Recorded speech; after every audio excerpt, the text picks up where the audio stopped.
Buenas tardes a todos. Bienvenidos a esta sesión de la Comisión de Mercantil de la Barra Mexicana de Abogados. Hoy tenemos el gran gusto de tener dos muy buenos expositores, por lo menos desde mi perspectiva, dos expositores de mucha calidad. Tenemos a la licenciada Mariana Carrión Valencia, maestra en Derecho, y al licenciado Daniel González Delgado. Ambos, por lo que hace a Mariana, realmente yo me he quedado impactado con su currículum. Me parece que tiene antecedentes y una preparación bastante interesante y divertida, la verdad. Mariana es abogada por el CIDE y tiene una maestría por la Universidad de Erasmus. Ella cuenta con una especialidad, es especialista en competencia económica y estuvo trabajando alrededor de 10 años en el despacho SAI Derecho y Economía, SAI Law and Economics, donde se especializó y se enfocó en competencia económica. Tiene dos tesis bastante interesantes, una sobre, para aquellos que les gusta la lectura, por lo menos a mí que me fascina, una tesis sobre la fijación de los precios en el mercado de los libros y el impacto que esto tiene, el impacto que esto tiene, esta fijación de precios en la lectura por parte de los ciudadanos, los individuos. Y la otra tesis sobre el monopolio que se puede llevar a cabo en estas empresas dedicadas a los emplazamientos y notificaciones, como sea en Estados Unidos. Con Process Forward International, ya me acordé. Y por su parte, tengo aquí de mi lado izquierdo al licenciado Daniel González Delgado, que también tiene una trayectoria bastante interesante. Por una parte, es abogado también por el CIDE, tiene una maestría en King's College en Londres, que quieres decir. Y además, Daniel se enfoca, él es socio de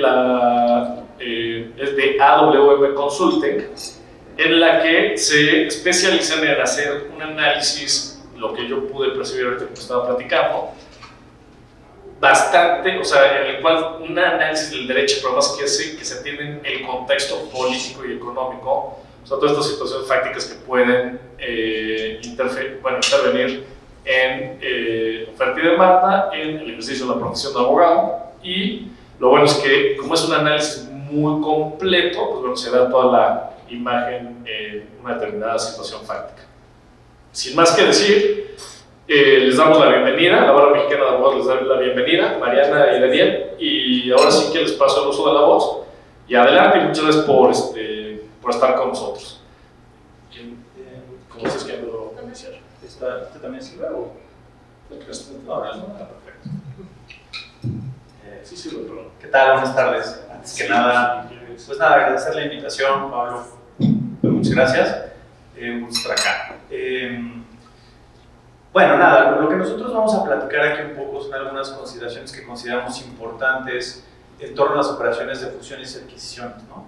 Quizás también, quizás de pronto parezca un poco básico, pero nos parece que es una revisión útil, porque sobre todo lo vamos a ir contrapunteando con el área de experiencia de Mariana, que es fundamental en estas cosas, ¿no? De competencia económica. También por ahí comentaremos algunos temas más puntuales donde creo que hace como mucho sentido un poco pensar al respecto, ¿no? Dicho eso, nada más empezamos un poco con definir el marco conceptual de que consideramos como un M&A para efectos de esta plática, ¿no? En este caso, básicamente vamos a hablar de dos tipos de operaciones, o es de donde nos vamos cómo vamos a conceptualizar esto, ¿no? Como fusiones o adquisiciones, ¿no? Entendemos que puede haber otros esquemas mucho más complejos, ¿no? En Estados Unidos estos también son temas relevantes que atienden incluso la estructura, ¿no? Etcétera, ¿no? Pero acá vamos a hablar básicamente de fusión, entendiendo como tal la integración de dos negocios que se combinan en uno solo. Esto, ya como siempre, ¿no? Será creando una nueva entidad, ¿no? O subsistiendo alguna de las dos entidades de fusionado o fusionante, ¿no? Y en el caso de la adquisición, estamos pensando En aquellos puestos en los que un negocio de mayor tamaño adquiere a otro generalmente menor, en alguna de las estructuras que más adelante va a explicar Mariana, ¿no? Y esto, bueno, pues también puede tener distintas racionalidades, ¿no? Y de nuevo, entendemos que estamos siendo un poco generales, ¿no? Y cada caso requiere hacer presiones específicas, pero bueno, esto es un poco lo que entendemos o lo que queremos que se tenga en mente para efectos de esta conversación. Sí, pues como bien mencionaba Daniel, o sea, la figura de fusiones y adquisiciones suena como algo muy básico, ¿no? Y hay de distintos tipos, hay fusiones horizontales, verticales, de conglomerado, amistosas, etcétera, ¿no? Y aquí el mensaje que yo quería hacer es que es importante identificar muy bien también cuál es el tipo del deal que estás haciendo para efectos del análisis de competencia que en muchos casos es necesario hacer, ¿no? La racionalidad de por qué hacemos las fusiones y adquisiciones, pues hay de distintos tipos, pero pues de manera muy general y creo que en muchos casos tiene que ver también con incrementar el valor que tú ya tienes, ¿no? Y entonces este incremento de valor en principio lo haces porque tú por sí solo no lo puedes hacer y entonces necesitas adquirir a otra cosa para poder lograrlo, ¿no? Entonces eso es algo que desde el punto de vista de competencia es muy deseable, es pro-competitivo, pero que pues tiene sus caveats ahí que hay que tomar en cuenta para ver si también no pudiera generar efectos contrarios en el mercado, ¿no? Entonces, la parte de fusiones y adquisiciones... Sí. Gracias. La parte de fusiones y adquisiciones en la ley de competencia está considerado con la figura de concentración, ¿no? Y entonces el artículo 61 te pone esa definición de qué es una concentración y pues a primera vista suena algo también como muy straightforward, de pues una fusión, una adquisición, un control, etcétera, ¿no? Aquí hay dos partes clave que me parece que hay que ponerle énfasis, ¿no? La primera sería la parte de adquisición de control, justamente. ¿Qué entendemos por control, ¿no? La ley de competencia considera la ley de mercado de valores también para interpretar, o bueno, la comisión más bien, porque la ley de competencia es omisa sobre el tema, pero la comisión en la práctica se ha ido a la ley del mercado de valores para identificar qué se debe de entender por control. Esto es algo que también tribunales, la corte y demás también ya han interpretado y hay varias jurisprudencias al respecto. Pero en términos generales el control pues es esta influencia decisiva que puede ser real o latente y que puede ser también de derecho o de hecho, ¿no? Y el otro aspecto también relevante que tiene esta definición de concentración es que habla de cualquier acto. Entonces va más allá de una fusión o adquisición en el sentido estricto de la palabra, ¿no? En el sentido mercantil, ¿no?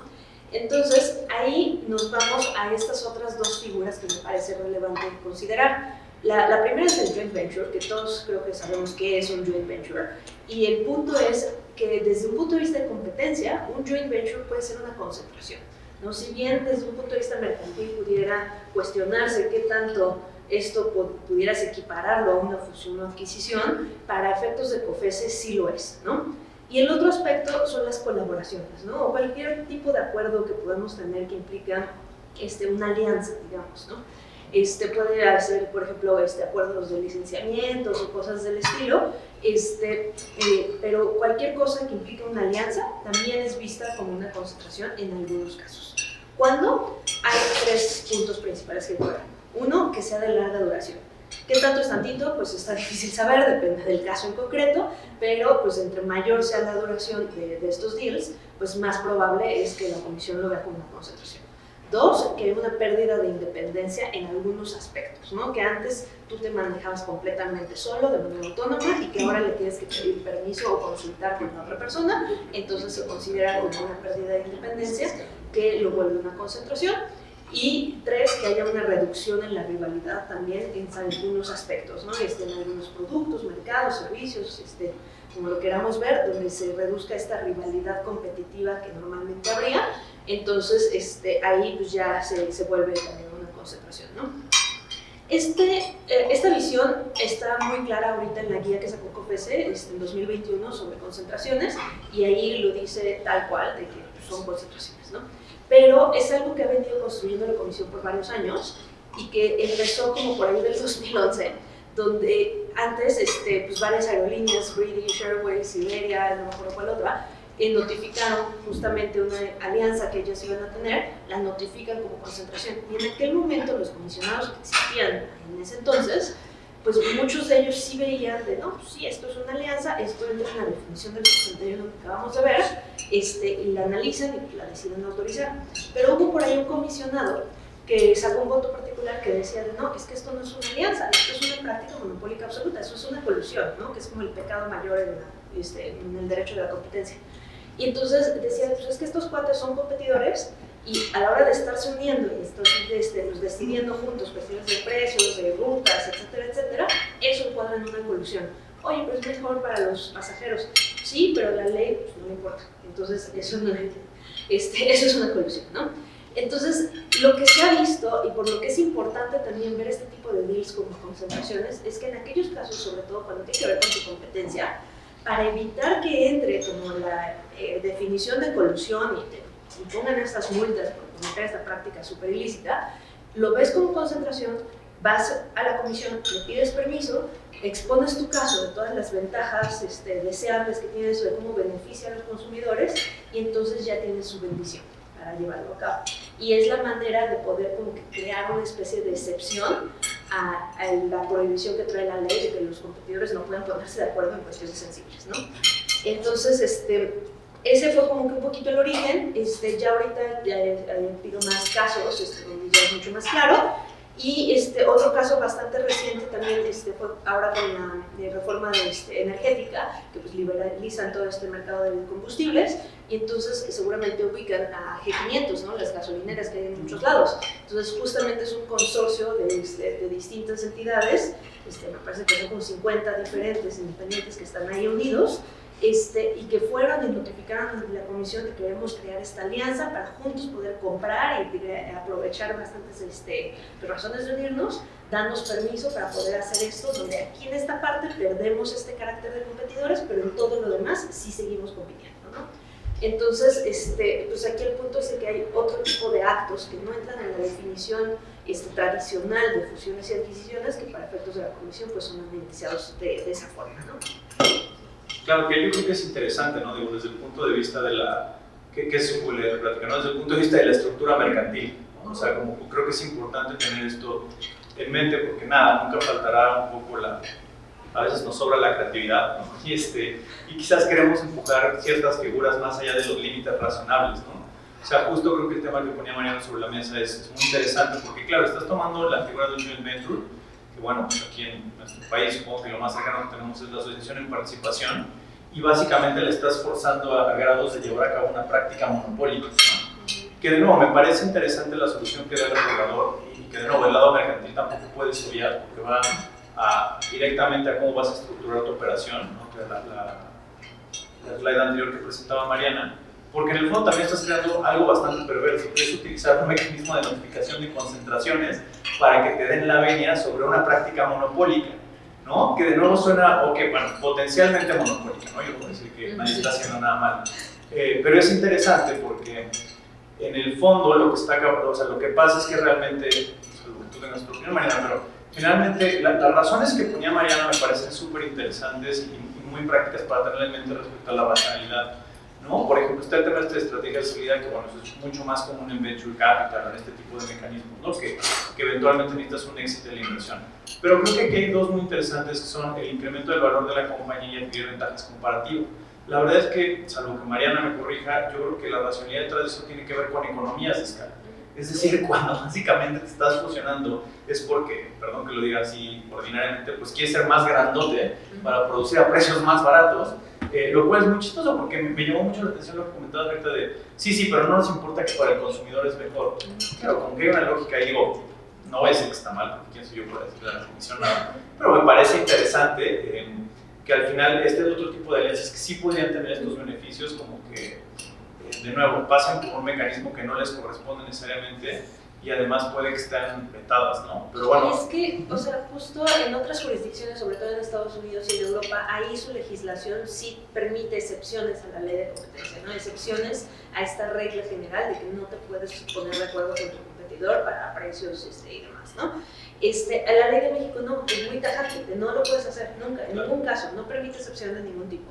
Y entonces la comisión, a la hora de darse cuenta de que la ley pues es demasiado tajante y a la hora de ser tan tajante puede dejar fuera estos deals que sí benefician a los consumidores, entonces busca de qué manera la misma ley sí me permite poder hacerlo, ¿no? Y entonces hace esta interpretación del artículo 61 que les decía, donde pues hablamos de cualquier acto, y entonces ya dentro de esta definición de cualquier acto pues metes estos deals, donde explicas pues es que solo en este pedacito dejó de competir, lo hago por razones buenas, pero la competencia sí se mantiene en todo lo demás por fuera, ¿no? Claro, es interesante. Recuerdo un poco al noveno transitorio de la ley de telecomunicaciones, ¿no? Sí. Que precisamente es esta excepción legal para decir, bueno, ustedes fusionen, sí, ¿qué es lo que pasa, no? Realmente creo que es un buen símil con el tema de oil and gas, porque claro que tienes un agente dominante que es Pemex, ¿no? Entonces, claro, pues si yo pongo mi gasolina, ¿qué le voy a hacer, no? Pero claro, en el caso de telecomunicaciones, pues lo que tienes es una disposición específica que excluye todas estas concentraciones, ¿no? Exacto. Nada más muy interesante. Ok. Bueno, pues un poco ya que hablamos del marco teórico que tenemos un poco para lo que entenderemos como un proceso de Manei y en su caso empezar a tener presente la racionalidad y el hecho de que podría o no ser una operación notificable, en ciertos casos como veremos más adelante. Queríamos un poco nada más tener o plantear un poco el escenario que vemos tradicionalmente en un M&A, ¿no? Acá creo que vale hacer la precisión de que cuando estamos hablando de estas operaciones, nosotros nos estamos refiriendo a operaciones privadas, ¿no? En contraposición a operaciones que ocurren en los mercados públicos, ¿no? Esas la verdad es que tienen sus propias consideraciones y racionalidades, ¿no? Como que aquí lo que no vamos a cubrir, por ejemplo, son ofertas públicas de adquisición, ¿no? Pues tampoco vamos a hablar de hostile takeovers, ¿no? Aunque son luego de las más sonadas, ¿no? Es un poquito lo que hacía hace poco Elon Musk tratando de comprando Twitter. Pues al final fue eso, ¿no? Fue precisamente un hostile takeover que detona ciertas obligaciones, etcétera, más específicas, ¿no? Pero bueno, la primera etapa que nosotros tenemos, y va muy de la mano con lo que acabamos de hablar, es un poco la planeación, ¿no? Y la verdad es que esto va desde la creación de los documentos preliminares, ¿no? Como tradicionalmente solemos tener estos famosos MOUs o LOIs, ¿no? Estas cartas de intención no vinculantes, donde la idea es un poco establecer pues básicamente cómo se está conceptualizando el deal, ¿no? Además, a pesar de que esto puede o no cambiar, que eso va un poco en el tema de definir la estructura del deal. Acá generalmente lo que pasa es que una de las consideraciones fundamentales, puede haber de distinta índole, ¿no? Como por ejemplo regulatorias, ¿no? Pensemos por ejemplo en una empresa, por ejemplo, quieres comprar un operador de estos de oil and gas que tiene como uno de sus activos principales un contrato de licencia otorgado, ¿no? Pues claro, como tienes una autorización que es intransferible, pero que en el fondo es el gran activo de la empresa, pues la verdad es que no vas a poder hacer mucho más que comprarla, ¿no? O sea, claramente ahí la posibilidad de tener una compraventa de activos como una estructura del deal se cae, ¿no? Pero bueno, la otra, como saben, pues siempre será la así llamada eficiencia fiscal, ¿no? Que puede pasar por varios lados. Al final, la estructura siempre buscará en la mayor medida posible reducir los costos fiscales de esta operación, ¿no? Y esto pues la verdad es que puede pasar por distintos lados, incluyendo la constitución de vehículos extranjeros, ¿no? Para aprovechar pues ahí ciertas sinergias con los tratados para evitar la imposición, ¿no? En los dos estados, la doble imposición, ¿no? Y bueno, uno de los puntos importantes de esta parte de la planeación de las transacciones tiene que ver si esto se notifica o no se notifica ante la Comisión de Competencia, ¿no? O sea, si es una transacción que para efectos de competencia importa o que la puedes hacer, ¿no? Sin importar, sin tocar base sobre todo con la Comisión, ¿no? Entonces, en esa parte, ahí la ley de competencia te establece, te establece unos umbrales, ¿no? No voy a entrar a detalle de los números, pero en principio si la transacción pues pasa esos umbrales, entonces estás obligado a avisarle a la comisión de que la quieres hacer y a pedirle permiso y que te la autorice. Si no te la autoriza, no la puedes hacer, ¿no? Y entonces estos umbrales tienen que ver con el valor completo de la transacción, pero tienen que ver también con el valor de los activos o de las acciones que estás adquiriendo, y el monto o bueno, el tamaño de las empresas que están involucradas, ¿no? En términos muy generales, pues estas son como que las tres reglitas, y entre más compres y entre más grandotes sean los involucrados, pues más probable es que tengas que ir a pedir permiso, ¿no? Hay casos en donde pues hay excepciones, donde no se requiere esta notificación, sobre todo en las estructuras corporativas y cosas del estilo. También la ley ahí pone varios supuestos. Y pareciera que este cálculo de esos umbrales para ver si pasas o no pasas este valor, pues sonaría fácil, ¿no? Pero ya en la práctica no es tan sencillo. Hay muchas transacciones en que, por ejemplo, la manera en la que evalúas los activos no es un monto fijo, sino se establece con fórmulas en el tiempo, ¿no? Pensemos en una transacción que, por ejemplo, tenga que ver con una licencia de, no sé, 20 años, que involucra regalías y que ese cálculo de esas regalías pues no es el mismo el de hoy al que vas a pagar en 2035, ¿no? Entonces, ese monto pues, se va actualizando conforme a temas de inflación o conforme a las ventas o otros factores, y entonces cómo calculas toda esa parte. También cuestiones pues, justo de valor presente del dinero, ¿no? Que el dinero de ahorita no vale lo mismo hoy que en 2035, entonces esa parte sí tiene que conocer de cómo calcularla para ver si pasas o no pasas umbrales. Considerar, por ejemplo, cuestiones del tipo de cambio, ¿no? De cuál es el tipo de cambio que tienes que contemplar para ver si lo pasas o no para transacciones que están pues, pensadas en Estados Unidos, en Europa o algo por el estilo, ¿no? Entonces, esas son cuestiones que tienes que pensar. Considerar sobre todo también que no solo se refiere a activos fijos, sino también a activos intangibles, ¿no? Y cómo evalúas estos activos intangibles muchas veces tampoco no es muy claro. Si vemos por ahí, habla de cuestiones de ventas anuales originadas en México. También hay casos donde pueden no ser muy claras cuáles son estas ventas originadas en México para entidades que pues, tienen presencia en otros países y que a lo mejor las ventas no las hacen directamente, sino a través de distribuidores, ¿no? Entonces, sí se vuelve un poco complejo eso.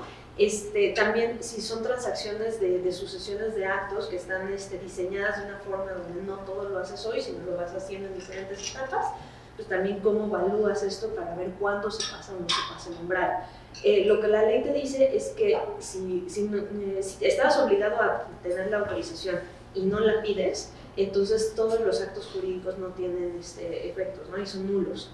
Y entonces, ¿qué pasa si, por ejemplo, estás hablando de una transacción de sucesión de actos que la planeas en 3 etapas, digamos? El umbral se pasa hasta la etapa 3, llevas a cabo la 1 y la 2 todo bien, pero ya en la 3 pues te dicen que siempre no, te echas para atrás todo lo demás, o cómo funciona, ¿no? O qué pasa si era obligatorio notificar y pues se te olvidó y no lo hiciste. Entonces, en principio no surte efectos jurídicos, ¿no? Entonces, creo que son puntos que hay que tener ahí considerados. Hay multas, si es obligatorio notificar y no lo haces, pues también te ponen una multa de hasta 5% de tus ingresos anuales, que es un dineral. También considerar que los activos pues, tienen valores contables, pero valores comerciales, entonces siempre hay que contabilizar el mayor, etcétera, ¿no? Entonces, pues es importante ver esto. Como Daniel mencionaba en un inicio, en el caso del IFETEL hay ciertas excepciones donde pues, no es necesario notificar por la existencia de este agente preponderante que decía Daniel. Entonces, en tanto existe un preponderante en ese mercado, tú puedes concentrarte con quien quieras, no tienes que pedir permiso. Entonces, para efectos de telecomunicaciones y radiodifusión, esta es excepción. Y sí es cuestionable qué tanto no valdría la pena también traerla, por ejemplo, para otros mercados como oil and gas, que creo que es clarísimo que hay un preponderante acá en México, ¿no? Y considerar también que las notificaciones ante COFECE se hacen por medios electrónicos, ¿no? O sea, ya no es una oficialidad parte desde imprimir tu papelito y llevarlo firmado, sino es pues a través de internet todo. Entonces creo que eso facilita muchísimo el trámite, ¿no? Sí, de acuerdo. Fíjate, yo creo que en temas de estructura, algo que mencionaste es súper interesante y que pasa bastante es el tema de la sucesión de actos, ¿no? No me acuerdo si lo vamos a hablar más adelante, pero bueno, la regla de por sí es bastante ambigua, ¿no? Pero bueno, ahí un poco, por ejemplo, yo lo que he hecho en algunas operaciones es que sí, materialmente las separas. O sea, como que tienes un primer cierre y en ese primer cierre pasa todo lo que tiene que pasar y planeas de tal manera que te puedan negar la autorización de la siguiente. Pero bueno, la verdad es que entiendo que quizás hasta tuve suerte, ¿no? Porque, claro, puede que haya operaciones que solo hagan sentido si yo celebro la totalidad de ellas, ¿no? Entonces eso claramente se vuelve mucho más complejo, ¿no? Perdón, ¿estas cantidades se van actualizando? Sí, justamente la ley establece los números en UMAS y entonces pues conforme se actualiza la UMA, pues cada año. El diario oficial, el salario mínimo. Sí, exactamente. Entonces se van actualizando. Sí, anualmente. Sí, entonces ahorita está con el valor de este año que es de 103, pero pues al año que entra habrá que ajustarlas, ¿no? Gracias. Y de nuevo ahí también es importante, ¿no? Creo que luego como abogado transaccional es relativamente sencillo, pues a ti te dicen un poco qué van a hacer y cuánto quieren pagar por esto, más o menos, ¿no? Entonces, la verdad es que no creo que tiende a centrarse más en cierto tipo de supuestos de los que menciona Mariana, que puedes conectar mucho más fácil con el precio, ¿no? Pero la verdad es que sí, lo prudente sería, pues sí, indagar un poco más, sobre todo en la parte de ventas anuales, ¿no? O el valor de los activos de las entidades que se están funcionando, ¿no? Que están siendo parte de la operación particular. Claro. Y bueno, ahí nada más quería poner como ejemplo, este es un caso de mayo donde el COFECE multó con 11 millones de pesos a 3 empresas que justamente pues no notificaron sus concentraciones, ¿no? Entonces es un caso bastante reciente y lo quería traer aquí a la mesa pues para que veamos el tamaño de las multas que involucra el no cumplir con este trámite, ¿no? Aquí en este caso, pues al final pues ya analizaron y vieron que la concentración no tenía efectos anticompetitivos, que era perfectamente lícita, la autorizan y todo, pero por no cumplir con el trámite de pedir permiso antes de cerrar, multan 11 millones, ¿no? Fíjate, es interesante porque lo que acaba pasando en la práctica del lado transaccional es que prácticamente acabamos notificando todo. O sea, una vez que le pegas a un umbral así, no tengas ninguna participación relevante, o sea, estás comprando el que tiene el 1% del mercado, pues ya acabas notificando porque no vaya a ser que te caiga la comisión y entonces todo salga mal, ¿no? Sí, y en estas transacciones de sucesión de actos que decías, pues también la sugerencia es de la conservadora, de pues mejor pedir permiso que pedir perdón y después pagar la multa, ¿no? Sí, ahí digo, desde el lado transaccional muchas veces lo que tratas de hacer es que pues suceda alguna parte de la operación en la medida de lo posible, ¿no? Entonces, y de nuevo, aquí es donde tienes que estar como midiendo, quizás un poco pues, ponderando los intereses del cliente, porque al final ellos lo que quieren es pues, seguir con su negocio y montarlo, ¿no? Y entonces la verdad es que a veces es muy difícil. De hecho, creo que tú tienes un caso muy interesante de eso que nos vas a platicar, de, pues nada, a veces como no puedes estar definiendo estas cosas indefinidamente, ¿no? Por más que uno quisiera. Sí.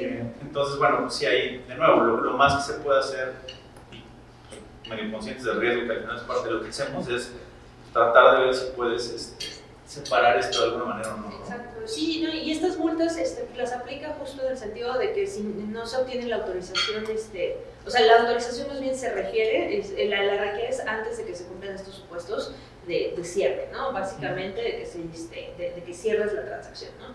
Entonces, la idea y el mensaje que queremos hacer aquí es que a la hora de planear sus deals, pues consideren que pues y analicen a priori si se requiere o no se requiere hacer este trámite, porque pues toma tiempo y se pueden buscar maneras para llevar el análisis lo más rápido posible, pero pues depende mucho del caso concreto, depende mucho también de la carga de trabajo que la misma comisión tenga, etcétera. Entonces, pues sí, o sea, muchas veces si tienen una fecha de que el mes que entra quiero cerrar, pero caen en uno de esos supuestos, entonces pues qué tan realista es que se vaya a poder cerrar, qué tan probable es incurrir en una multa, ¿no?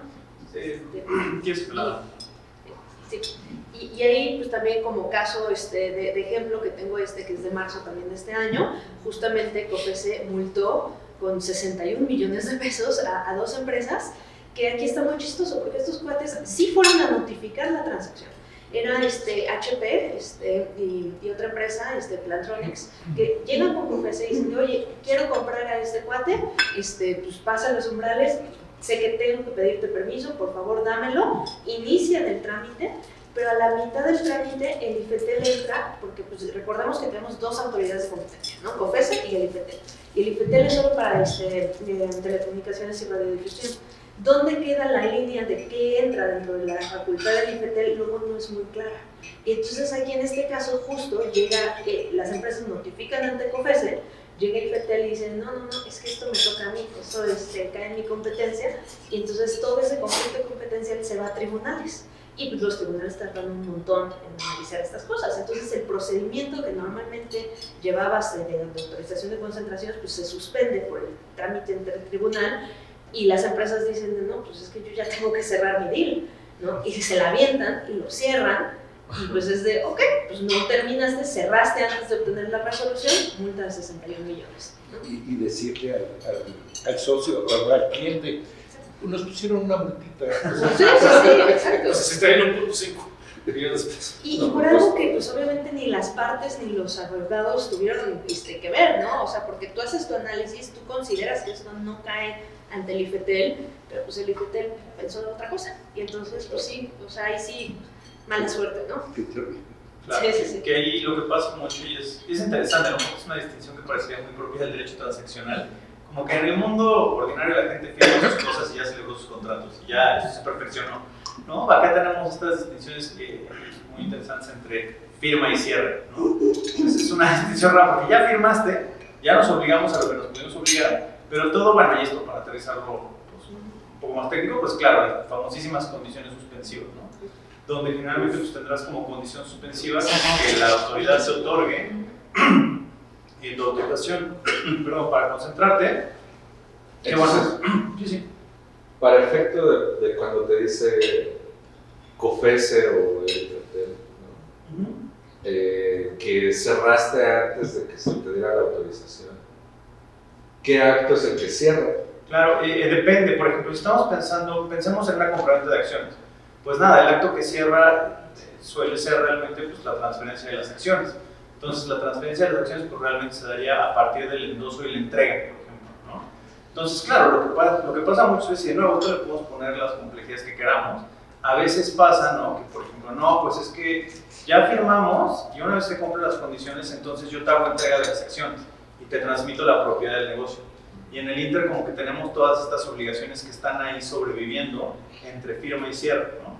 Y de nuevo platicamos otras, pero bueno, sí, generalmente yo te diría que, en mi opinión, el cierre significa la transferencia del activo en cuestión, ¿no? Ya sean acciones, por ejemplo, estás haciendo una compraventa de activos, pues nada, el acto específico que transfiera los activos es o sea, yo creo, y de nuevo es interesante porque supongo que me estás diciendo que hay un montón de cosas que son consensuales, ¿no? Que no requieren como muchas formalidades específicas. Pero bueno, yo creo que si lo sujetamos a una condición suspensiva, pues, de nuevo, y esa sería la discusión esta de si la obligación nace antes o ya se suspendió o lo que sea. Claro, en el fondo lo que estamos hablando es, pues, o sea, una vez que se actualice la transmisión de propiedad del objeto de la operación, yo creo que ahí cerraste, ¿no? No sé tú cómo lo Sí. puedas ver. No, completamente de acuerdo. Sí. La licenciada ya me pensó. Gracias. Y bueno, el último punto también de esta parte de la etapa de la planeación Perdón. justamente tiene que ver con evaluar los posibles efectos en el mercado, ¿no? Porque una cosa es ir con COFECE y pedir esta autorización que te tienen que dar, y otra muy diferente es de si la transacción pues tiene un efecto contrario al mercado, a la competencia o no. Y entonces, pues, ver qué tan probable es que te den esa autorización, ¿no? Entonces, me parece que aquí la recomendación es que en la etapa de planeación de tu deal vayas calando un poco eso, porque no es lo mismo que, pues, por ejemplo, el número 1 y el número 2 del mercado se vayan a fusionar a que tú compres la empresita chiquita que acaba de nacer, ¿no? Entonces, ir evaluando esto para ir viendo un poco qué tan probable es que te autoricen o no, y qué tan probable es también que te pongan condiciones, porque la comisión tiene facultades de decirte, ok, esta parte sí, pero esta parte pues ya no, esta no te lo autorizo. Entonces, ir anticipando eso para ir viendo como un plan B, por ejemplo, si tienes que reestructurar tu deal, ¿no? Ahí no me quedé con una duda, y aprovechando Sí. que podemos hablar más Con confianza. El tema es, o sea, me quedé con la duda respecto a la notificación, Ajá. de si es notificable o no. ¿Qué pasa cuando hay una empresa que es extranjera, foránea, ¿no? Y a lo mejor esa empresa sí es un conglomerado gigantesco y compra una más pequeña, pero por la operación respecto de las ventas, porque ahí en uno de los supuestos, ¿no? Hablaba de respecto de que pudiera darse una acumulación de activos en México, o no me queda claro cuando dice en la operación participan 2 o más partes cuyas ventas anuales o activos equivalen a los 285 millones. Sí. O sea, son las dos, tienen que vender 285.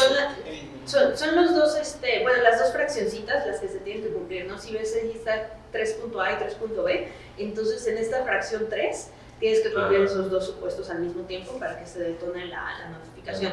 Y sí, o sea, si participan 2 o más empresas, ¿no? Entonces, si es una grandotota que pasa ese umbral, aunque la chiquita sea muy chiquita, de todas formas, pues es notificable, ¿no? Por el tamaño de la principal, siempre y cuando también se cumpla con el inciso A. O sea, lo que dice Mariana es el umbral lo alcanzas en tu conjunto. Exacto. O sea, si yo tengo ventas anuales de 285 millones, 31.627 y el otro de 1,000, pues ya le pegamos al umbral. O sea, entre las dos, por eso Sí, entre las dos. en la operación participan dos, unas partes que Exacto. entre las dos. Sí. Exacto, pero Exacto. no que individualmente, sino que entre los dos le lleguen a todo. Y la acumulación de activos o capital social equivalente a 49 millones de dólares. Sí, ese creo que es el umbral más difícil de alcanzar, ¿no? Porque sí implica generalmente ahí. No te creas. pero tienes que cumplir los dos supuestos para que, Los dos. para que se cumplan, ¿no? Entonces sí. Sí, justo.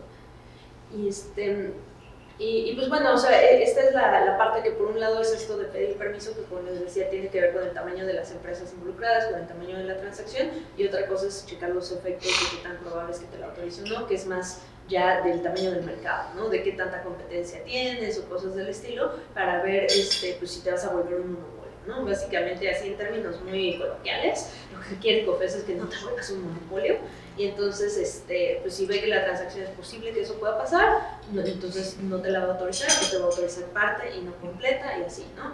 Entonces, pues eso es algo que también hay que ir viendo a priori, porque en algunos casos es muy posible que a la mitad del trámite tengas que reestructurar el deal para poder obtener esa autorización, ¿no? Claro, y esto supongo que se te puede complicar en términos de estructura, ¿no? Dependiendo, por ejemplo, si es una concentración horizontal o vertical. Exactamente, O sí. sea, no es lo mismo comprar a tu competidor directo que alguien que forma parte de tu cadena, ¿no? De tu proceso de distribución, que también puede tener efectos nocivos a la competencia, ¿no? Y no, de pronto creo que no es tan claro, porque claro, parece que están medio mercados diferentes, porque hacen cosas distintas, etcétera, ¿no? Yo nada más voy a tomar un ratito para preguntar, para platicar sobre el tema de due diligence, ¿no? La verdad, esta parte decidimos también traerlo un poco a la mesa como una parte específica del proceso, que la verdad es que ustedes sabrán, ocurre de manera paralela a muchas cosas, ¿no? Pero nos parece que sí ha sentido un poco, sobre todo para explicar las razones de esto, ¿no? La verdad es que incluso yo les diría que entre los despachos transaccionales hay todo un debate ya a ese nivel de si tiene o no sentido hacer due diligence legal, ¿no? Porque la verdad es que en el fondo es un proceso que puede ser tardado, costoso, y que en el fondo a veces como que no se siente tanto las razones, o más bien el valor que genera para los propios despachos, ¿no? Que están asumiendo la liabilities importante sobre la revisión legal que están haciendo, ¿no? Y cada vez se sienten más comoditizados y entonces cada vez pagan menos, ¿no? Y entonces creo yo personalmente que se ha empezado una carrera hacia el fondo, ¿no? Donde la cosa es quién lo puede hacer más rápido y más barato, y suena extraño para un proceso de revisión que debería ser más bien meticuloso, ¿no? Pero bueno, tradicionalmente yo creo que las razones para esto siempre han sido una cosa de precio, ¿no? Generalmente, creo que ustedes lo que piensan, muchas veces el due diligence se conceptualiza como esta parte del proceso donde lo que estamos viendo es qué tanto le podemos descontar al precio de la compañía, ¿no? A ver qué te encuentro, ¿no? Y entonces pues, empezamos ahí a hacer olas para ver qué tanto le podemos bajar a esto, ¿no? Y eso pues, nos lleva necesariamente a la negociación de mejores reps and warranties, ¿no? Pero la verdad es que justo esto podría ser un proceso de mucho mayor valor si lo pensáramos en vistas a la integración de los negocios. O sea, en el fondo, cuando Mariana y yo estamos preparando esto, estamos platicando, la verdad es que uno compra, es chistoso porque justo empezamos en este proceso con te quiero pagar menos por tu empresa, ¿no? Pero la verdad es que en el fondo estás adquiriendo una empresa porque tú crees que tiene potencial, porque tú crees que tiene valor y en el fondo porque crees que hay flujos esperados mayores al futuro, ¿no? Haciendo economías de escala o integrándolo en un proceso, etc. Entonces creo que si abordáramos de pronto este proceso de due diligence con esa lógica, quizás podríamos volver a encontrarle el valor dentro de todas las partes involucradas, ¿no? Tanto de vendedores, o sea, antes de verlo como una cosa para bajar el precio, sino como para llegar a un precio mucho más transparente y justo, ¿no? Que refleje pues, el valor percibido por todas las partes de la mejor manera posible, ¿no? Ahí, pues nada, en el tema de las partes de la revisión, sin embargo, yo creo que algo que hay que tener como muy claro, hay cosas que son como muy evidentes para todos, ¿no? Creo que siempre habrá que estar como muy atento de las cosas muy básicas como títulos de propiedad, ¿no? O sea, si dices que me puedes vender esto, pues más bien nos tenemos que asegurar de eso, ¿no? Está también todo el diligence financiero un poco para entender cuál es la posición financiera de la empresa, ¿no? En nuestro caso incluirá también revisión de instrumentos de deuda, ¿no? Financiamientos, etcétera. Y en relación con, todos los clientes con proveedores, ¿no? Y digo, ustedes si han visto esos procesos, de pronto también tienes que hacer una cosa, pues de alguna manera un poco meticulosa, ¿no? Porque nada, de pronto es imposible revisar la historia corporativa de alguien durante los últimos 20 años, ¿no? O no vas a revisar los contratos de los 5,000 empleados porque, pues nada, nunca compras nada, ¿no? Pero siempre hay que tener claro algunas cosas. Yo creo que una disposición que es muy importante siempre es el cambio de control, ¿no? Eso es básicamente algo que sí te puede acabar fastidiando un poco tu operación, porque si hay acuerdos sustanciales, o sea, materiales, déjenme llamarlo así, que están sujetos a un cambio de control, es decir, que podrían detonar, por ejemplo, en un financiamiento, el repago anticipado, ¿no? O la terminación de un contrato con un proveedor específico o un cliente fundamental, pues claro, en ese momento sí tienes un problema, porque el activo que quieres comprar, pues básicamente no se va a corresponder necesariamente con lo que tú necesitas, ¿no? Y de nuevo, todo esto también pensarlo un poco a la luz de una sección muy importante de todos estos acuerdos de adquisición, que son los famosos reps and warranties, ¿no? Estas declaraciones que dan los vendedores respecto al estado de la compañía en un montón de rubros, ¿no? Desde la parte de permisos, fiscal, inmobiliario, ¿no? Contratos con empleados, ¿no? Y de nuevo, esto sirve de nuevo para hacer una suerte de cobertura sobre los riesgos, ¿no? Para tener claridad sobre qué se está comprando y de nuevo, yo creo que encontrar un precio justo y poder también establecer las previsiones legales que permitan proteger de estos riesgos, ¿no? Creo que eso es algo muy importante.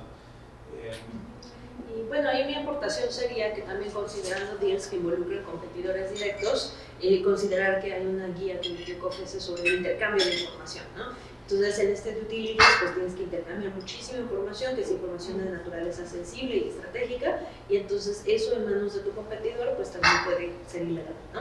Entonces, si bien es normal hacerlo en un contexto de una transacción, pues sí hay recomendaciones de safeguards que se deben de tomar y que la Comisión te recomienda que se tomen para evitar que esto pueda constituir una práctica monopólica y sobre todo pensando pues que a lo mejor en una de esas el deal se cae, ¿no? Y si al final no se lleva a cabo el deal y ya le soltaste toda tu información, pues hay que tener ciertas precauciones, ¿no?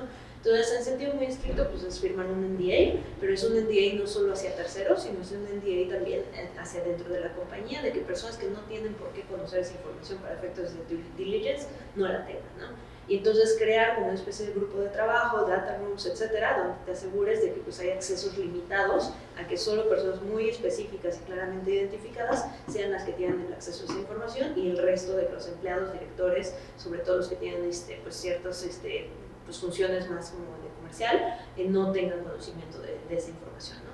Sí, de acuerdo. Yo creo que esto debería estar en la documentación previa. Y otra vez que lo dices, es cierto, los fondos de inversión sí tienen muy normalizado esto, ¿no? Como que antes de que se sienten a platicar sobre nada, de las primeras cosas que hacen son intercambiarse NDAs, ¿no? Donde sí, justo se obligan a estos términos que dices, ¿no? Se obligan a que solo los asesores puedan tener acceso en la medida que lo necesiten, etcétera. Pero claro, son agentes ya muy sofisticados y la verdad es que pues es algo que debería estar pasando un poco siempre en estas operaciones a la luz de estas operaciones. Y lo digo sofisticados en el sentido de que están, pues nada, que su negocio es comprar y vender empresas, ¿no? Pero no porque los targets no lo sean, ¿no? Sí. Acá también queremos hablar un poquito de algunas cláusulas básicas, ¿no? Digo, la verdad es que, como han podido ver y como hemos estado platicando, pues hay un montón de disposiciones que son fundamentales en estos contratos, ¿no? De nuevo, muchas de ellas serán el resultado del proceso de due diligence, ¿no? Esto puede incluir estructuras más complejas que pueden incluir hasta pues, escrows, ¿no? O sea, como un montón de otros mecanismos que no son esta cosa, digamos, como tan directa, ¿no? Acá siempre el tema de reps and warranties es fundamental, ¿no? De nuevo, eso respaldado por un buen due diligence, pero siempre hay que tener esta sección como muy clara, sobre todo porque en el fondo es básicamente el confort que está dando el vendedor respecto a la empresa que está vendiendo o a los activos particulares, ¿no? Entonces, y además esto siempre pasa, ¿no? Al final del día lo que trata de arreglar un proceso de due diligence, que corrige Mariana, es un problema de asimetrías de información. La verdad es que uno rara vez sabe tanto de la empresa que está comprando como el dueño de la misma empresa, ¿no? Entonces, nada, uno puede ser diligente, ¿no? Pero pues nada, uno no puede saberlo necesariamente todo y entonces también estas disposiciones suelen ser como muy importantes, ¿no? Y esto pues generará los famosos disclosure sharings, ¿no? Que siempre están ahí metidos en estos contratos donde el vendedor te dice, bueno, sí, salvo por esto, todo está bien, ¿no? Y esto, de nuevo, también es importante porque incluso estos reps and warranties, otro tema que es muy importante en relación a los mismos es a qué momento tienen que ser ciertos, ¿no?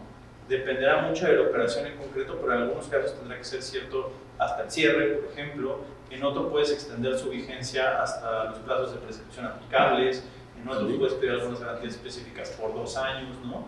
De nuevo, dependerá mucho de la operación, pero creo que es algo que hay que tener como muy presente, ¿no? Otra cláusula que queríamos comentar es la de efecto material adverso, que la verdad es que se ha vuelto interesante bueno, no es que no lo fuera antes, pero ha tenido un poco más de visibilidad, sobre todo con el tema de COVID. No sé si ustedes se enteraron por ahí que Louis Vuitton compró durante la pandemia a Tiffany.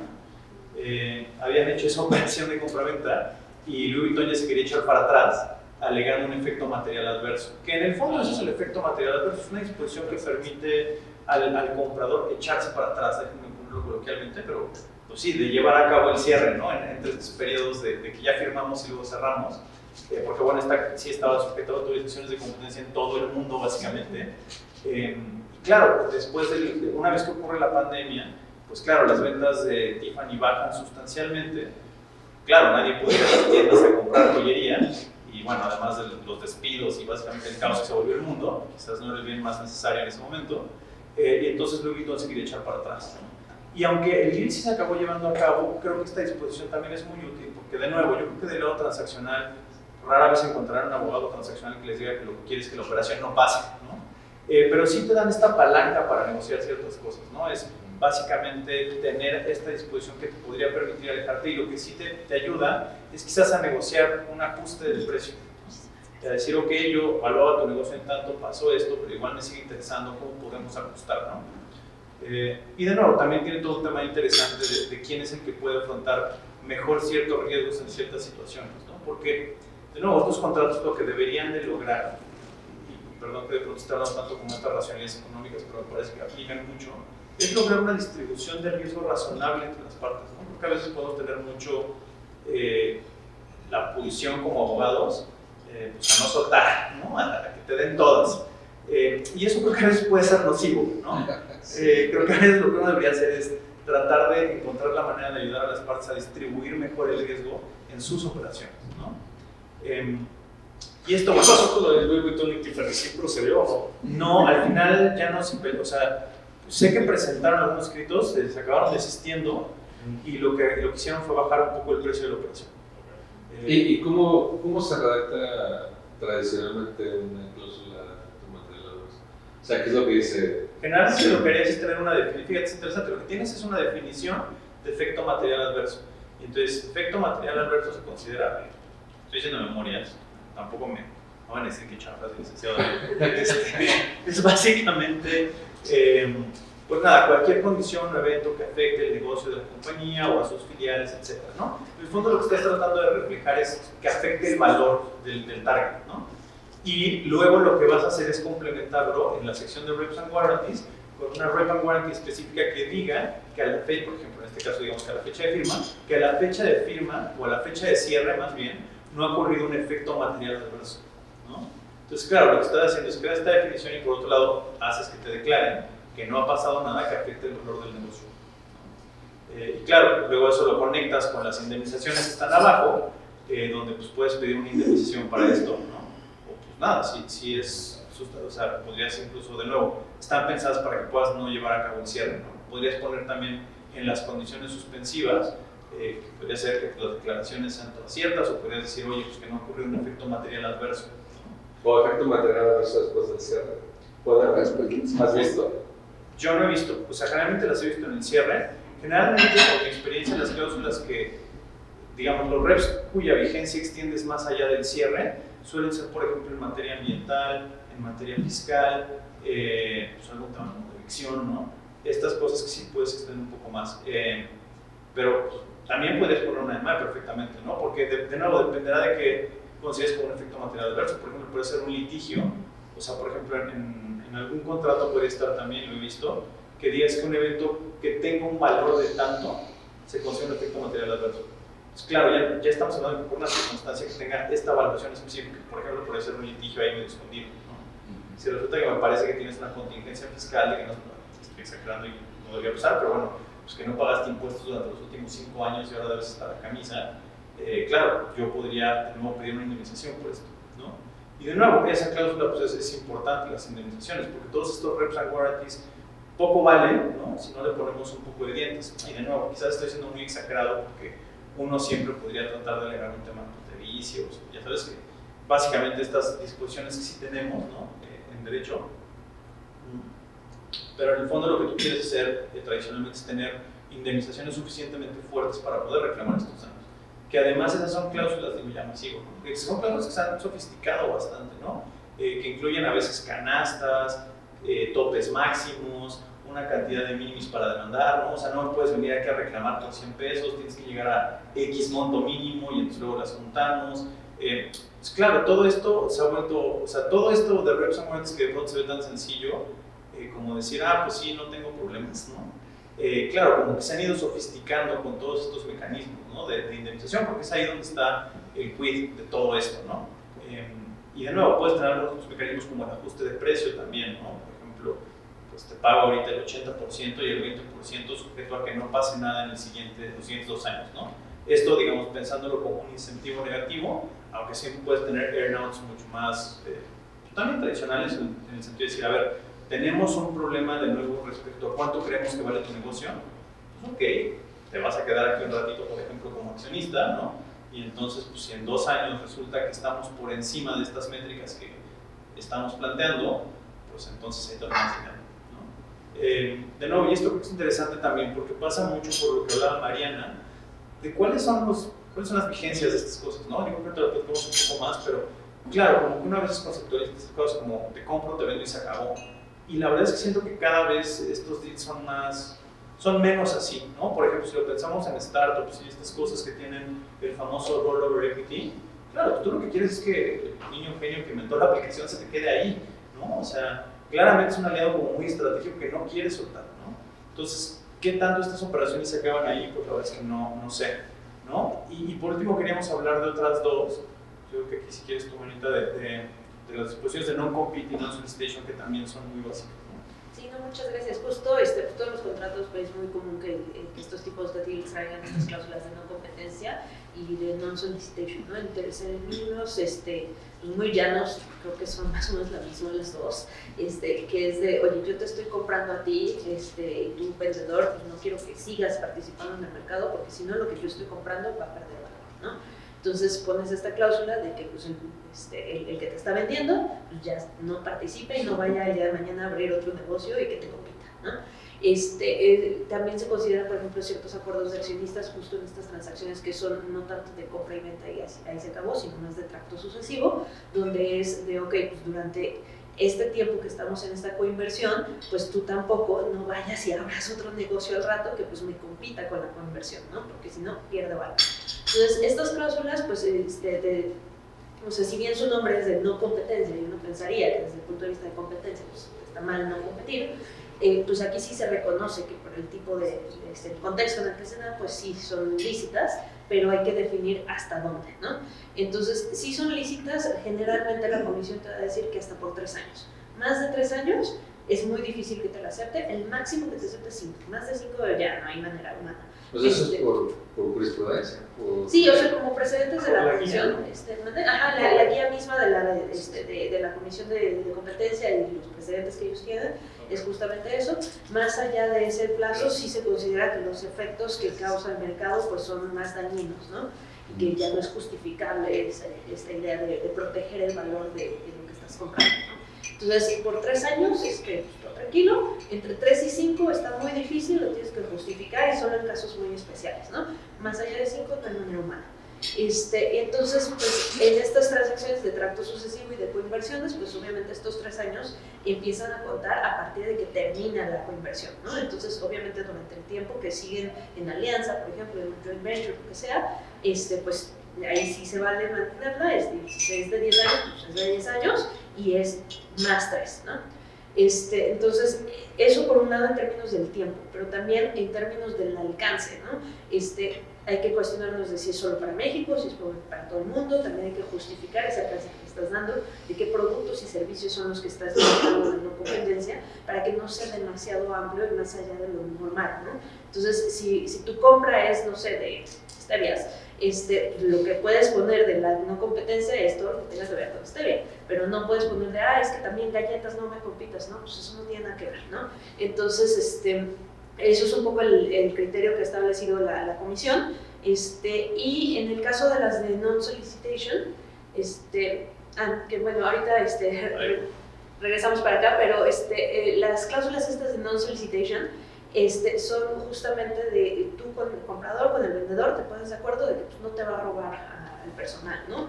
De que el vendedor ya no te va a recontratar a la gente que pues está trabajando en este target y no te lo van a robar. Igual, pues al final de cuentas es de no me compitas, pero dentro de este mercado laboral de empleados, también se reconoce pues, si tiene una razón de ser y una finalidad, de que pues quieres proteger este conocimiento, ¿no? Y esto que decías, pues de ti es al niño genio y la razón por la que estoy comprando este negocio es por esa persona y pues no quiero que esa persona luego me la robes, ¿no? Entonces, sí se vale protegerlo. De nuevo, hay que limitarlo el tiempo, hay que limitar el alcance, pero ahorita lo que queríamos mencionar de este punto es que es algo que está mucho en discusión, estos mercados laborales. Pues está empezando la discusión aquí en México, pero en Estados Unidos está bastante candente. Está pensado no tanto en este acuerdo entre las dos empresas del deal, de no me robes empleados, sino está ahorita la discusión entre las cláusulas de no competencia que le pone la empresa a sus empleados, de si tú me vas a renunciar, no te me vas con mi competidor, ¿no? Y entonces la discusión que hay ahorita es que pues eso es ilegal, ¿no? Aquí en México pues, se ha interpretado de que eso es contrario a la libertad de profesión del artículo 5º, y entonces que tú como empresa no puedes restringirle a tus empleados que se vayan con su competencia, ¿no? Y en Estados Unidos la discusión que ahorita está súper candente también es que este tipo de cláusulas limitan la innovación que generan las mismas compañías, limitan la calidad de los empleos que hay, de los sueldos, etcétera, y que pues es contrario a los intereses de los trabajadores, ¿no? Entonces, ahorita la chair de la FTC en Estados Unidos trae esta iniciativa bastante controversial de prohibir por completo estas cláusulas y de que no puedes restringir a tus empleados. Por mucho de que quieras proteger el know-how o lo que tú quieras, ahí lo que están proponiendo es que no, que es ilegal ponerlas. Y entonces si entras a cuestionar de, bueno, pues si yo le estoy invirtiendo mucho a este empleado, como qué tantos incentivos tengo de invertirle a él y desarrollar sus habilidades y hacerlo el mejor de todos, si al día de mañana se me va con mi competencia, pues no. O sea, sí me gustaría proteger que pues, toda esta inversión que estoy haciendo pues no me la va a robar mi competidor, ¿no? Entonces sí tiene un poco una razón de ser, pero lo que en Estados Unidos se está viendo es que esa razón de ser no es lo suficientemente válida, ¿no? Y que es todavía peor pues, restringir esto. Y aquí, a la hora de estar investigando sobre el tema, justo la FTC hacía alusión a un caso que me parece muy interesante, pues creo que todos conocen el Silicon Valley en Estados Unidos, ¿no? Y con todas estas startups de tecnología y así. Entonces resulta que hace varios años, cuando estaba empezando en San Francisco, en Silicon Valley, pues también en la East Coast, en Boston, había una especie de Silicon Valley en Boston, ¿no? Que se llamaba la Boston Roots, no sé qué, ¿no? Y era más o menos la misma cosa. Y empezaron más o menos al mismo tiempo. Pero la diferencia es que en California estaban prohibidas estas cláusulas de no competencia desde un inicio, mientras que en Boston sí se podían. Y todas estas startups tenían esas cláusulas con sus contratos con sus empleados. Y pues ahorita la Boston Roots nadie la ubica. ¿Por qué? Porque se terminaron matando ese mercado, porque todos estos empleados que estaban ahí en estas condiciones, que no tenían flexibilidad, se terminaron yendo a San Francisco, donde sí había esa flexibilidad, ¿no? Y entonces ahí el take que hace la FTC y usa en esto como análisis de caso de cómo mantener esta flexibilidad de los empleados de poderse mover de un trabajo a otro es deseable para el mercado y es deseable para que existan más empresas y para que se mantengan, y que pues eso ha creado que cada vez haya más startups ahí en San Francisco y pues vayan creciendo la economía, ¿no? Pues es un incentivo para tratar de que estén contentos los empleados, ¿no? Sí, exacto. Entonces es algo que se está discutiendo muchísimo. Creo que hay argumentos muy interesantes de los dos lados. Y ahorita está súper candente esta discusión en estas cláusulas entre empresa y empleado. Y esta discusión me parece que pues va a impactar también el análisis de estas cláusulas entre las dos empresas de un deal, del non-solicitation y de cómo se analizan estos non-competes de las transacciones, ¿no? Pues que aquí en México, lo último que he visto, es que como ya está muy clavado el tema del punto constitucional, exacto, ya más bien como que los financieros hacen un cálculo de este cuate le invierte tanto en capacitación, entonces si te lo llevas no tienes que pagar X, ¿no? Claro. Y además, Es interesante. y además está yendo también a un tema vertical, que incluso por ejemplo nosotros como despachos le pones a su business partner, y después dice la empresa me lo quedo porque ya conoce todo mi negocio, y entonces pasan no solamente en el tema como transaccional de fusiones y adquisiciones, sino ya también está permeando con el tema de proveedores de tecnología, también los clientes que son proveedores de tecnología tecnología les pega muchísimo decir mi programador estrella se va con mi cliente y ya hasta los contratos de prestación de servicios están tratando de meter estas cláusulas. Y en ese sentido, ahora pensándolo, ¿no? A mí me gustaría hacer esa pregunta porque hay muchas ocasiones en las que yo acabo pensándolo en términos de fútbol y al final tú tienes contratos, vamos a pensar, Ronaldo, ¿no? Cuando se fue al Real Madrid, el Real Madrid tuvo que pagar una cláusula de rescisión de contrato de tantos millones, ¿no? ¿Qué tal que no pones una cláusula de no compete? ¿No? O sea, no sé qué tanto puede estar regulado por competencia económica. Es muy interesante que menciones el caso del fútbol porque justamente el único caso en México donde la Comisión ya ha analizado y sancionado este tipo de cláusulas es el fútbol. Y es los pactos de caballeros que hay justamente entre las futboleras, ¿no? Entonces no lo pones en papel, pero sí es como de tu Club América no me robes aquí a mi jugador de las Chivas, etcétera. Y entonces eso al final de cuentas pues es una restricción a la competencia, ¿no? Y eso es un acuerdo entre competidores de no competir que pues, es ilícito. Pero la cláusula de rescisión, o sea, si yo te digo, a ver, por este empleado, tu empleado, ¿no? Hacemos un contrato de trabajo. Y entonces en el contrato de trabajo te ponemos a ti una cláusula de rescisión. Si te vas, si no me la paga tu empleador, me la pagas tú, ¿no? Por la inversión que he hecho en ti. Sí. Ahí yo tengo muchas dudas porque no soy un experto laboralista y tampoco soy un experto de competencia económica. Entonces ahí es en donde entra el análisis, ¿no? De ver si por ahí le pones, a lo mejor no pones una cláusula de non solicitation, pero en el contrato del empleado se acaba poniendo una cláusula de rescisión. A lo mejor como disuasor, ¿no? Digo, me pasó con un cliente justo de tecnología que decía, yo les estoy invirtiendo muchísimo dinero y les quiero poner justo esto, que si yo ya invertí $1 millón en ti en el primer año, entonces si te vas no tienes que pagar. En mi humilde opinión esa cláusula es nula con el punto constitucional. Pero a lo mejor como disuasor, pues te puede servir, ¿no? Pero creo que, en mi opinión, no sé, aquí el panel, pues la disposición constitucional es muy clara que esta persona tiene libertad de trabajo, ¿no? Yo creo que sí. Pero es que no es que no se pueda, o sea, es... Pero se está volviendo materialmente imposible, ¿no? O sea, para un empleado pagar, por ejemplo, estos cuatro, pero sí, ganaban 40, 50 mil pesos. Pero pues es parte de la inversión que haces en todo tu capital humano, ¿no? Bueno, cada mercado las cuatro firmas tienen justo esta parte para que no se pirateen tan fácilmente sus consultores, las empresas que son sus clientes. Entonces, en los contratos del servicio no te ponen nunca de manera explícita el hecho de que si tu cliente te pirateas a mi asesor contable, porque muchas veces se los piratean para ser o el gerente o el contador general o de plano el director de finanzas de la empresa. No se los ponen tal cual, pero les hacen firmar una carta extra que no va directamente al contrato, donde de alguna manera tienes que compensarlos haciendo, ahorita que me nuevamente este recuerdo de que ellos ya tienen tasado cuánto le invierten a un recurso de tanto tiempo que esté aquí, tanto tiempo que se mantiene, otro tiempo que se mantiene, ya saben estas tasas, y entonces si te lo quieres quedar, de acuerdo, o sea, me vas a pagar. Ese sí estamos pasando. Esa está fácil.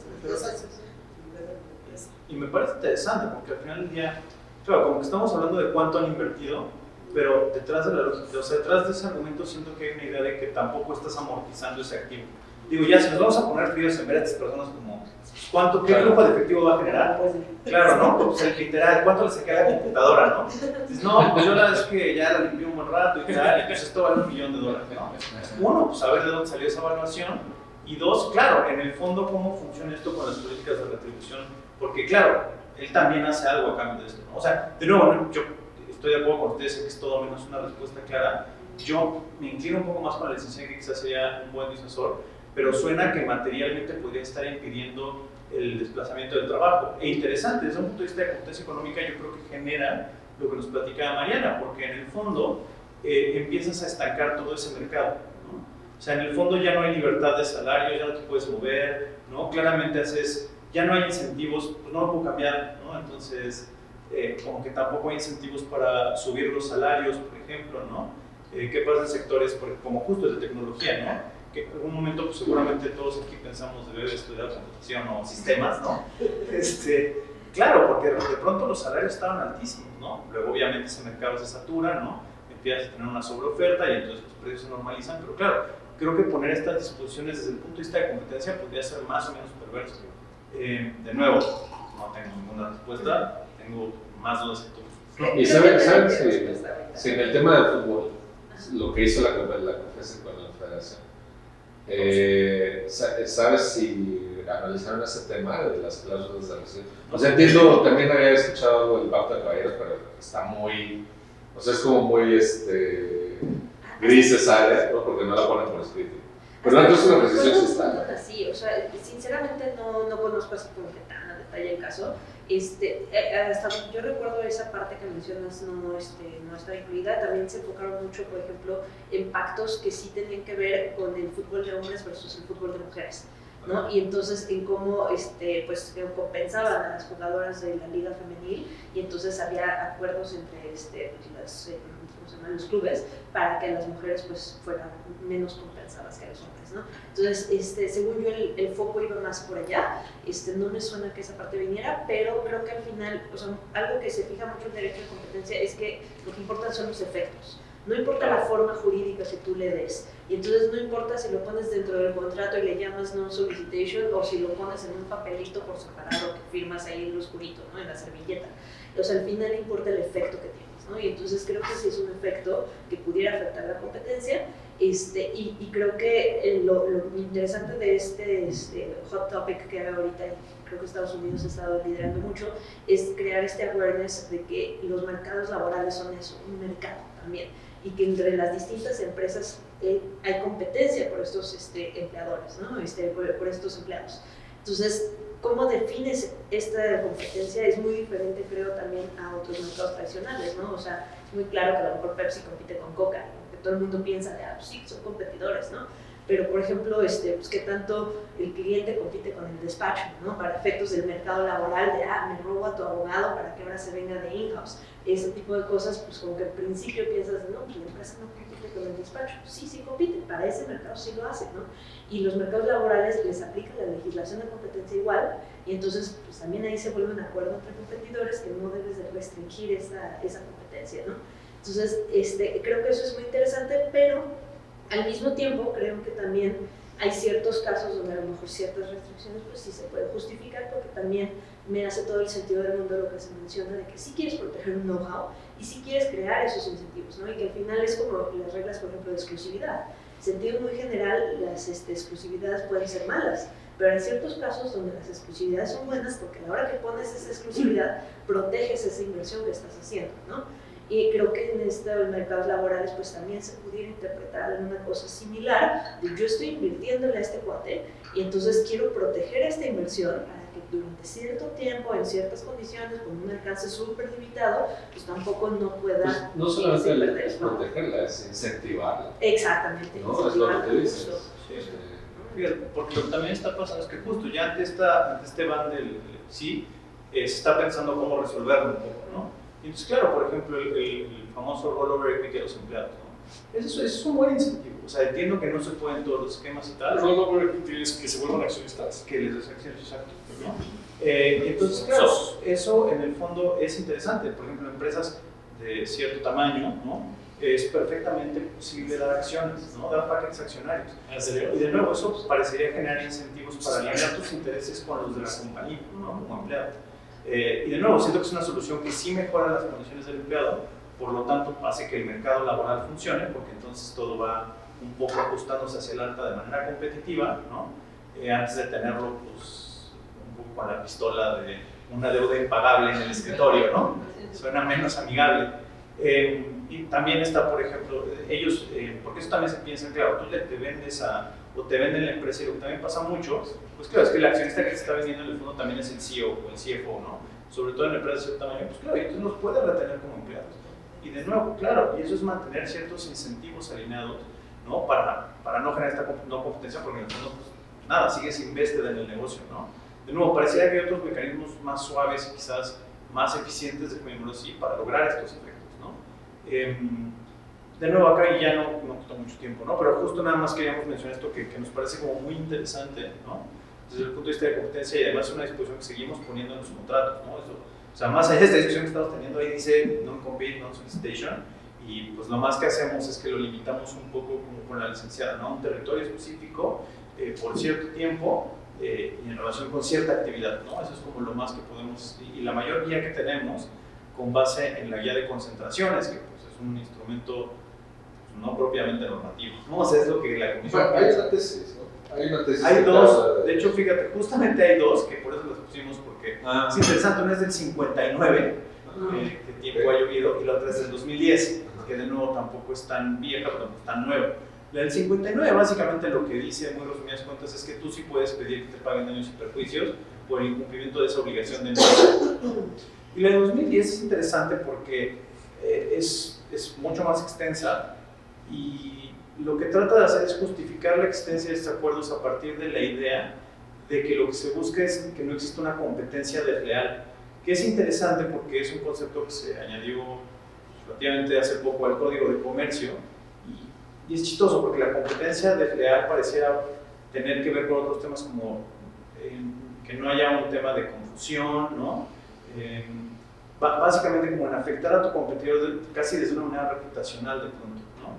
Y el otro lado donde está es en la ley de propiedad industrial. De hecho es interesante porque el 6 del Código de Comercio, el 6 bis te dice que para intentar una acción en la vía civil por competencia desleal, primero en su caso tienes que intentar la acción administrativa que exista, ¿no? De nuevo es interesante porque parecería que está conectando la competencia desleal a la violación en materia de propiedad industrial, ¿no? Que iría muy de la mano con lo que platicaba Mariana de, bueno, ¿y por qué tenemos esto? Pues para preservar el know-how, etcétera, ¿no? De nuevo, yo creo que eso a mí personalmente me cuesta trabajo porque creo que la racionalidad de estos acuerdos es más simple. De nuevo, yo estoy comprando un negocio porque creo que el negocio puede generar dinero y creo que ese negocio puede generar dinero a futuro bajo ciertas condiciones básicas, que quizás podría ser que el mercado se mantenga un poco en estas condiciones que está, ¿no? Y que no me compitas, ¿no? Hay un criterio adicional además de estos dos, bien. pero del tercer tribunal colegiado, sobre la obligación de no hacer, de no competir, que se declaró inconstitucional en términos del artículo 5. No tengo que leer, la verdad. Pero que era, o sea, era un aspecto de empleado de empresa. Pues no, según yo, es una empresa de tratamiento de aguas. Interesante. Se presentó en un tema de tratamiento de aguas. La verdad es la clase de mañana, pero tengo que preparar ahorita. Pero es un presente de 2020 del tercer tribunal colegiado en materia civil del primer circuito. El amparo directo es el 249 de 2020. Interesante, sí. Yo les paso al lado también. Sí, Para agregar. Está a punto de arrepentir y dice, no lo es, porque además porque es todo fascinante la exposición, pero dije, mejor nutriera, ¿no? Claro, porque el de 2010 lo que dice es que no viola el quinto constitucional y siempre y cuando esté acotado a territorio, objeto y temporalidad. De nuevo, no dice cuánto, pero bueno, parece que va de la mano mucho con lo que dice la guía de... Sí, de los 3 años. Exacto. Sí, El licenciado Rafael. No, es que la verdad, qué exposiciones tan brillantes, tan modernas, de acuerdo con da risa hablar de la moderna ley de competencia económica que tiene 30 años, pero si consideramos nuestro Código de Comercio de 1891 y nuestra Ley de Sociedades Mercantiles de 1934, pues sí es moderna, ¿no? Les quiero platicar una anécdota. Yo fui compañero en la Facultad de Derecho de la mamá del profesor Lucía, o sea, imagínense cuándo. Entonces, por allá por los 30, 40, 50, se inventó una modalidad para no pagar impuestos. En lugar de que me vendas tu terreno de fusión, y entonces no hay traslación de dominio porque es una integración, etcétera, etcétera, nadie pagaba impuestos y todo el mundo, de propiedades se iba por ese lado, y entonces los contadores en la ley del impuesto sobre la renta inventaron la otra figura, la escisión. Una cosa es adquisición de inmuebles por fusión y otra cosa es separación de inmuebles, pero no hay impuestos. Hasta que hace 40, 50 años dijo la ley del impuesto sobre la renta, para todo efecto jurídico, las transmisiones por fusión y las transmisiones por escisión se consideran enajenaciones. Casi le agregó, y háganle como quieran. Pero es muy interesante porque ahorita estamos en la modernidad y eso que han presentado ustedes realmente integra mucho a los abogados que tenemos interés en estos conceptos corporativos. Qué bueno, un gusto. Bueno, es algo que va a empezar a pasar demasiado con el tema de nearshoring. O sea, la forma más común o normal que va a pasar para que entren las empresas va a ser a través de una fusión. Sí, habrá que ver. Sí. Y hay sectores que están muy movidos. Por ejemplo, el oil and gas, la ronda 1.3 está bastante movida. Ahorita hay mucho movimiento en fintech también. Están comprando muchas empresas de fintech. Los bancos, a mi gusto, bastante inteligentes. Cuando sale la ley fintech ya definitiva, curiosamente le incluye un artículo que dice que las instituciones financieras pueden adquirir acciones de estas nuevas empresas que antes no estaban, ¿no? Entonces, claro, también por ahí hay mucho movimiento. Yo creo que sí hay varios sectores que siempre están moviendo y que de nuevo están cada vez más sofisticados, ¿no? Y con agentes, pues sí, también el propio país, pues claramente ya tiene pues, muy buenos abogados y muy buenos despachos. O sea, estas operaciones cada vez empiezan a ser más común, ¿no? Creo que antes eran operaciones que veían solo ciertos despachos muy específicas y tal, y ahora pues nada, la verdad es que creo que hay un boom de estas cosas, sobre todo en esta cultura de la innovación y el emprendimiento, que pues sí, la gente anda buscando el siguiente unicornio, ¿no? Y eso pues siempre empieza con menores escalas, ¿no? Sí.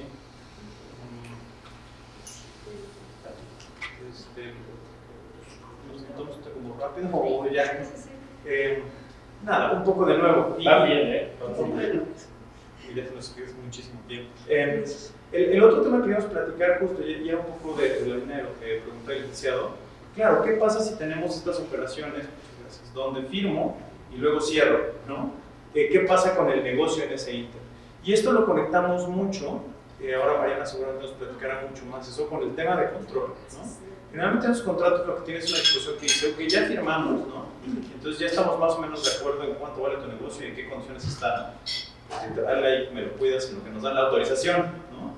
Pero claro, esto es una negociación que sigue, sigue teniendo operaciones, tiene que hacer cosas, ¿no? Entonces, claro, hay unas obligaciones generalmente muy escuetas que dicen, bueno, en el Inter tienes que seguir llevando la empresa en el curso ordinario del negocio, también una definición que incluye dentro del contrato, pero lo interesante es que en algunos casos se dice, y podrás hacer ciertas cosas con mi autorización, ¿no? Creo que eso incluso ya nos empieza a mover un poco en la línea de lo que nos va a platicar Mariana, de bueno, en qué caso esto podría no constituir control. Sí, exactamente. O sea, de estas operaciones que comentábamos al inicio, que requieres autorizaciones de COFESE antes de cerrarlas, pues en principio no puedes ejercer ese control antes de que tengas esa autorización, ¿no? Entonces, sí es una línea muy delgada y creo que no es nada claro de qué tanto es tantito, de que sí, pues no puedes hacer cosas sin que el comprador te dé permiso, porque pudiera poner en riesgo el valor de la transacción de lo que estás comprando, pero al mismo tiempo que pues, ese permiso no se vuelva de que ya está ejerciendo control, ¿no? Y de que ya se pierde una independencia de algo que pues todavía no se ha formalizado y que todavía no tiene las autorizaciones correspondientes, ¿no? Entonces creo que ahí sí hay que tener mucho cuidado y pues analizar ahora sí que, como decimos los abogados, pues depende, ¿no? Entonces caso por caso ir viendo dónde sí requieres esta autorización, cómo justificas esta autorización, cómo la documentas para que pueda, que la lógica sea, pues al final de cuentas, salvar y proteger la transacción y que no sea pues ya ejercer un control indebido o ir más allá, insisto, sobre todo en estos que tienen que ver con competidores, ¿no? Entonces, eso es un punto. Aquí, pues en estos casos donde notificas con la comisión, pues en el Inter es muy común que te van a hacer requerimientos de información, ¿no? Y considerar que no solo te van a requerir información a ti, sino también a todos los que están en el mercado que la comisión considere que pueden saber algo que le interese, ¿no? Entonces, pues en tu interés de que quieres cerrar el deal lo más rápido posible, pues también está tu interés poder contestar estos requerimientos lo más rápido posible, ¿no? Porque si no, pues, la autorización va a tardar. Muchas veces ya puedes prever cuáles son los puntos importantes que a la comisión le puede importar y desde el inicio que notificas, presentar toda la información para que desde el inicio ya tenga todos los elementos, ¿no?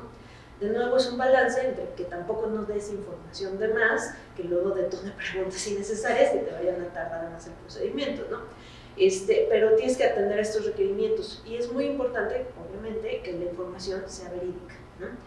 Y suena obvio, pero pues en la práctica no lo es tanto, porque pues nunca falta el que dice mentiras, ¿no? Entonces, esta información, si la información no es verídica, la autorización no vale. Y si la comisión después descubre que le mentiste, entonces se echa todo para atrás y pierde efectos jurídicos, ¿no? Sí, hay que volver a empezar y hay multas, obviamente. Y hubo un caso recientemente justo de un fondo de inversión holandés que pues notificó una transacción con una compañía distribuidora de medicamentos acá en México, la notifican con cierta información, la comisión dice, pues todo bien, todo está en orden, te la autorizo, y después sale el escándalo de los Panama Papers. Y ahí en los Panama Papers se descubre que esa información con la que notificaron, pues no era cierta. Entonces, sí, hay problemas ahí, ¿no? Entonces, por eso les digo, en la práctica, pues no es tan obvio esto de decir la verdad. Y pues aquí en esta etapa también es cuando puedes ir negociando con la comisión diversas condiciones de esto que mencionábamos de reestructurar los deals, ¿no? Porque a veces la comisión empieza a decirle, oye, muy bonita tu transacción en toda esta parte, pero este pedacito de acá, esto es anticompetitivo, esto me hace ruido, aquí puede ser un monopolio, lo que sea, y entonces esto no me lo compras, o sí me lo compras, pero en ciertas condiciones, ¿no? Hay dos tipos de condiciones, las estructurales, que es básicamente de esto lo sacas de la transacción, y las conductuales, ¿no? De que te tienes que comportar de cierta forma. La comisión pues va a preferir las estructurales porque son como más fáciles de monitorear que se cumplan. Entonces, pues es aquí en esta etapa donde se está negociando esto, ¿no? Por ejemplo, pues conocerán seguramente que Disney y Fox se fusionaron también hace poco, ¿no? Y entonces Disney compró Fox, la autorizó la comisión, la autorizó el IFETEL, es una transacción enorme que involucraba muchísimos mercados y en casi todos dijeron, ok, órale, todo muy bien, pero en los canales deportivos, en el ESPN, en el Fox Sports, ahí sí identificaron riesgos. Y entonces ahí sí fue de este pedacito, no te lo compres, estos canales, véndeselos a alguien más. Entonces autorizan toda la transacción menos eso, ¿no? Y entonces esas son las condiciones, ¿no? Entonces eso es donde se implica como que pues a veces reestructurar este deal, a veces tienes que revender cosas que recientemente compraste, cosas del estilo, ¿no? Que aquí es donde lo tienes que contemplar. Claro, sí, y aquí creo que también es importante, bueno, por un lado, tener claro esto para efecto básicamente de las multas que te puede poner COFECE, ¿no? Y de nuevo es interesante porque el control, como nos explicaba Mariana, pues es esta noción un poco de jure y de facto, ¿no? Entonces creo que donde se empieza a complicar es cuando hay ciertas situaciones que no estás muy claro de si esto podría o no constituirse como ejercer el control de una entidad, ¿no? La toma de cierto tipo de decisiones o tener una opinión sobre ellas o la capacidad de veto, ¿no? Que en el fondo eso se refiere a esta autorización que necesitas, ¿no? Y esto pues también tenerlo en cuenta sobre todo en sectores regulados, ¿no? Por ejemplo, donde hay concesiones y demás, también se requiere la autorización de tu autoridad, por ejemplo, la Comisión Nacional de Hidrocarburos, por ejemplo, y empiezas a ejercer el control, eso también es bastante problemático porque son multas bastante fuertes, ¿no? Entonces, de nuevo, esto, pues, el tema del control, digamos, está no solo en el tema de competencia, sino que también podría caer en otro tipo de, o con otros reguladores, dependiendo de si la operación está no sujeta a su autorización, ¿no? Y bueno, ¿cuánto está la de los sueldos? La de COFECE, es que depende. Sí. O sea, depende muchísimo de la transacción, lo menos así, menos, unos 3-4 meses, ¿no? Pero hay transacciones muy grandes, ¿no? Esta de Disney Fox que les mencionaba, pues tiene muchísimos mercados e involucraba las dos autoridades de competencia, son empresas enormes, entonces, pues no me acuerdo, pero eso sí tardó muchísimo tiempo, sí. ¿no? Entonces sí, depende mucho. Sí, la de Louis Vuitton, por ejemplo, también tardó meses y tuvieron que prorrogar la fecha de cierre. Ahorita Microsoft está tratando de comprar Blizzard y también no les han dado la autorización, creo que en Estados Unidos la habían impugnado, de hecho, la opción, y nada, tarda, ¿no? Dependiendo del tipo de operación. Ahí, justo lo que yo quería comentar del lado del abogado transaccional, algo que vamos a hacer nosotros y que creo que sería muy útil respecto al tema de la información, ¿no? Porque creo que podemos servir como un buen canal para que los clientes puedan atender mejor los requerimientos de las autoridades de competencia.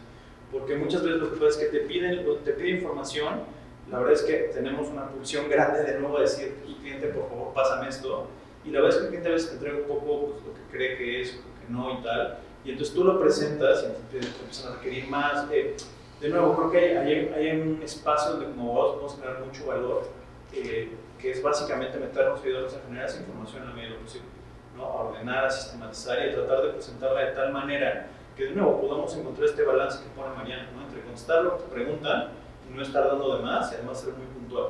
Y eso creo que ayuda.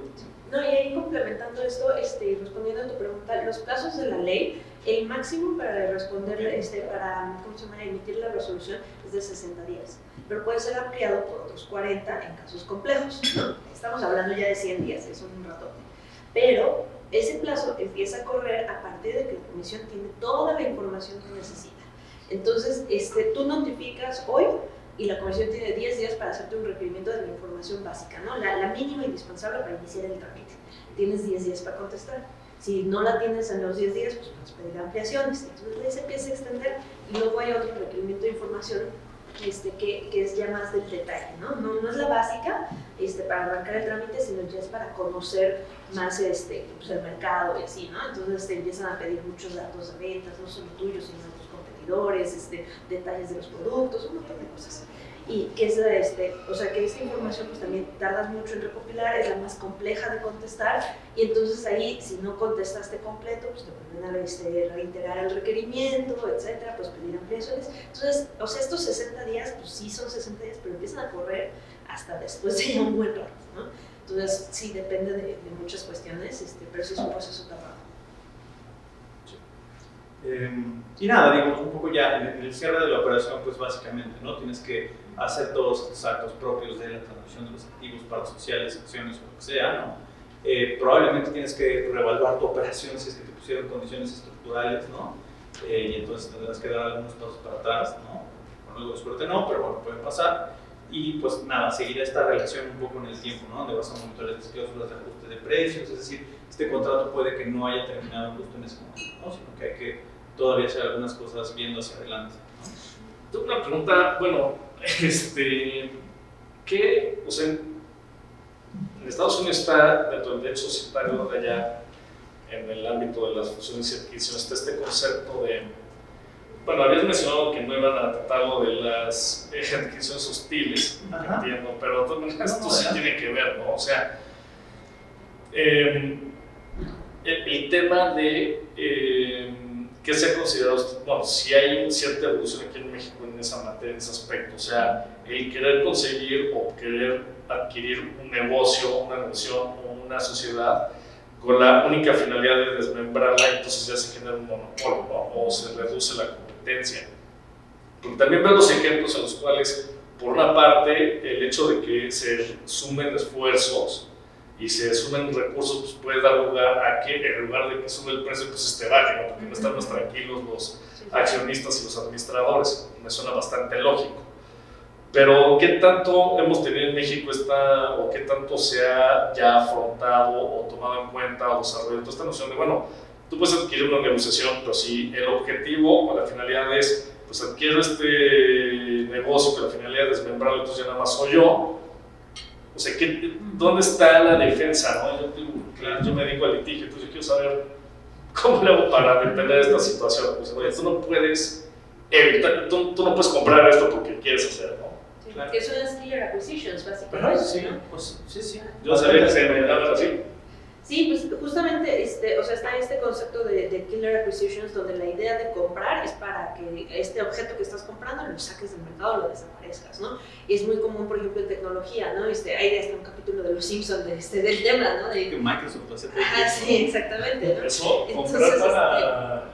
Sí, entonces tienes a Homero Simpson que pone su empresa de IT así, súper escueta, y pues llega Microsoft a querérsela comprar. Pues al final de cuentas es eso, ¿no? Es impedir que un competidor pueda entrar al mercado, pueda desarrollarse, ¿no? Y entonces a lo mejor ahorita pues es súper chiquito y es insignificante y a nadie le importa, pero está también este concepto de los Maverick, ¿no? De qué tanto esta empresa chiquita que estás comprando es un Maverick que pudiera potencialmente después crecer lo suficiente para ejercer presión y competirle bien al líder, ¿no? Entonces, si dejas que el líder compre a este chiquito, entonces eso puede ser contrario, pues, a la competencia, ¿no? Entonces, sí es algo que las comisiones de competencia aquí y en todo el mundo lo tienen muy en vista, porque sí, efectivamente, puede traer efectos pues, nocivos este tipo de compras, ¿no? Sí, no, y para la otra que mencionas, que me parece muy interesante, que son estas hostile takeovers, pues ahí generalmente yo creo que la defensa viene siempre en los estatutos, ¿no? Y creo que el mercado mexicano tiene también, sobre todo las empresas públicas que son las que están expuestas a esto, pues tienen estas position bills y otras cláusulas, ¿no? Que impiden que pueda hacer esta toma de control, ¿no? Básicamente, pues que se acaban convirtiendo en mecanismos dilutorios, ¿no? Donde puedes ofrecer acciones a menor precio, ¿no? Para básicamente impedir esa compra, ¿no? ¿Les ha tocado una actualización de alguna cláusula de Dragalo dentro de... Es interesantísimo. O sea, vaya, porque o sea, Te obligo a vender así. pues está la cláusula, ¿no? De Dragalo en los estatutos, en el convenio de accionistas, y pues por mayoría, voto por clase, te mayoriteo para que todos vendamos, y pues ya no tienes que firmar, ¿no? O sea, porque conforme a los estatutos, pues ya no tienes que endosar las acciones incluso. O sea, ya te estoy Lo que pasa es que tengo que tener ahí un poder para pues, endosarlas y no hacer los tractos por ti. A mí no me ha tocado, creo que la pregunta es, no me ha tocado ver a nadie que se oponga a una venta de una compañía y lo tengan que pues, llevar de la orejita a firmar, no, eso a mí no me ha tocado. Y eso también pasa mucho, ¿no? Creo que también luego si nosotros hacemos bien nuestro trabajo, generalmente estas cosas no pasan, ¿no? Siempre es bueno tener todas estas exclusiones por sí, pero creo que en general todo, idealmente todo va más o menos tranquilo, ¿no? Aunque bueno, aquí les decía que está en el dicho, pues no me fuera mentira, a veces todo sale mal, ¿no? Pasa, y siempre es bueno tener unas cláusulas que digan qué hacer en caso de que todo mal. Pero bueno, pues lo que acaba pasando también, de nuevo, podría ser mejor, pero bueno, ya que tienes que empezar a actualizar los mecanismos legales y a partir de un tribunal, etcétera, pues claro, empiezas a lidiar con una serie de problemas. Y es más, yo creo que llegar a eso es más, yo creo que desde un punto de vista de negocio te lo puedo acabar matando. O sea, porque a veces estas operaciones son sensibles en el tiempo, tienen costos financieros. Entonces, si generalmente yo creo que en el caso de un comprador, si me dices que no tienes una buena relación con tus accionistas, que voy a tener que empezar a pelearme desde el día 1, es difícil, yo creo que acabe cerrando esa operación. O sea, de nuevo, creo que está bien que la cláusula esté, pero creo que podría acabar pasando que incluso, pues nada, acabes matando simplemente por no querer vender. No sé. Bueno, y otra pregunta, ¿qué, o sea, me llamó mucho la atención todo este proceso como previo de la transacción con la COFESE? O sea, lo que me quedo pensando es, y por este tema del tiempo que señala ahorita Daniel, es, o sea, es correcto este proceso, no debería ser a posteriori, es un tema de, oye, a ver, se lleva con esta transacción, no le quitemos dinamismo al mercado que se lleva a cabo, y en caso de que alguien afectado, que tenga interés,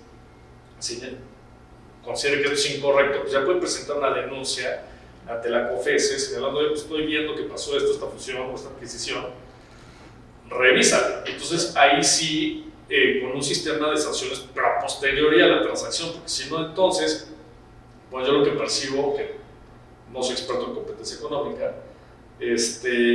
pero percibo que es muy invasivo, o sea, y que puede tender a retrasar mucho la transacción, porque ya digan, ya para qué, Sí. ¿no? Sí. No, creo que es una gran pregunta y mucha gente sí la hace. Por eso existen un poco los umbrales, ¿no? O sea, la idea es que solo entran a este trámite invasivo aquellas que es probable que puedan generar daños en el mercado, ¿no? También decía la ley de competencia tiene excepciones, entonces sí hay muchas transacciones que pues, entran en estas excepciones de, ok, esto es una reestructura corporativa o esto es algo así como que muy de trámite burocrático, esto no va a tener un impacto en el mercado, esto ni me meto, ¿no? Solo las transacciones grandotas que no le importa. En el caso del IFETEL, lo que decíamos ahí sí está este análisis posteriori, ¿no? Tienes este agente económico preponderante, que puede ser, no sé, un Telmex, un Telcel, etcétera, y entonces mientras ellos existan en ese mercado, todos los demás pueden concentrarse y ya a posteriori puedes hacer el análisis si es que hay elementos, ¿no? Pero a priori no lo ven necesario porque está este grandote ahí en el mercado. Y fíjate, no sé si tú lo tienes más claro, yo tengo la impresión de que incluso tampoco es un tema resuelto desde el punto de vista de diseño regulatorio. Creo que hay países donde de hecho el análisis de competencia sí se hace ex post y no ex ante. Ahora no sé bien en qué jurisdicciones, pero creo que también es, o sea, lo que pone Pablo sobre la mesa creo que es perfectamente posible, ¿no? Estos controles no necesariamente vienen siempre como en el caso mexicano. Sí, justamente, o sea, la idea es entender bien cuándo sí se justifica este control a priori, porque también pensemos en que un daño al mercado, ya que sucedió, remediarlo está difícil, ¿no? Porque esta parte de pues, echar atrás los efectos jurídicos del acto, anularlo, etcétera, pues no es nada fácil, pero también hay afectaciones a los mercados que pues, también son irreparables, ¿no? y dañas la innovación, dañas a los consumidores, etcétera. Entonces, eso es un poco lo que quiere evitar la comisión, de que en estos casos se supone donde sí se requiere su autorización, es porque el daño potencial que pudieras tener a los consumidores, el mercado es tan grande si sucediera, que prefieres hacerlo antes de que suceda, porque ya después es irreparable. Qué interesante, ¿no? Porque yo creo que los más radicales de esto dirían que al final son un problema de internalización de costos, ¿no? O sea, de nuevo, ¿cuál es el daño que estás haciendo y cuánto te va a costar la multa? Puede que ese sea el downside de hacerlo ex post, ¿no? Como los daños ya son tan grandes, pues la multa va peor, ¿no? Tienen que pagar los platos. Pero si evitar daños, pues es especulativo, ¿no? O sea, pues yo que sé qué daño va a causar en el mercado si todavía ni siquiera sucede. O sea, digo, tiene que ser evidente, ¿no? Pero no sé. Pues yo creo que es indicativo, ¿no? O sea, como que se asume, bueno, que me no siempre, pero creo que asumes que una vez que tienes, es que pobre, no quiero comer. Sí,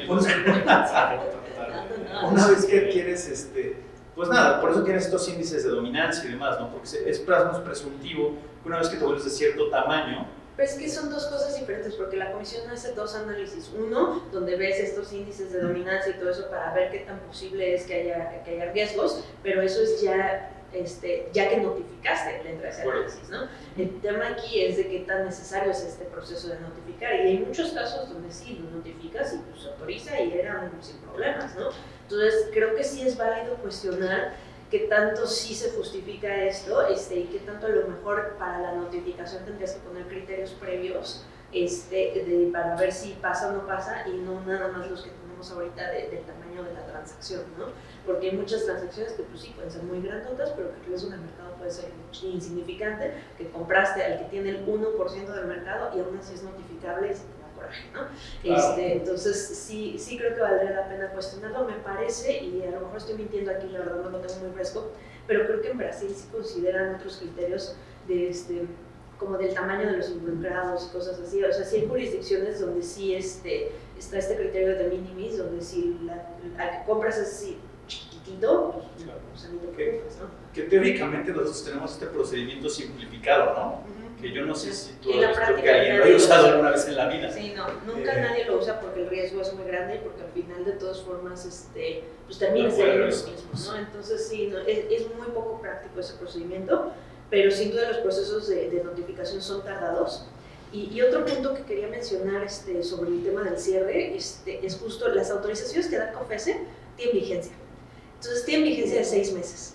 Si en esos 6 meses tú no cerraste la transacción, puedes pedir una ampliación de otros 6 meses más, justificando por qué.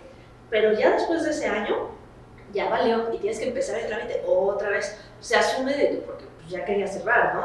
Pero luego hay veces que cosas suceden en la vida y entonces si pierdes esa vigencia, pues es notificar otra vez desde cero.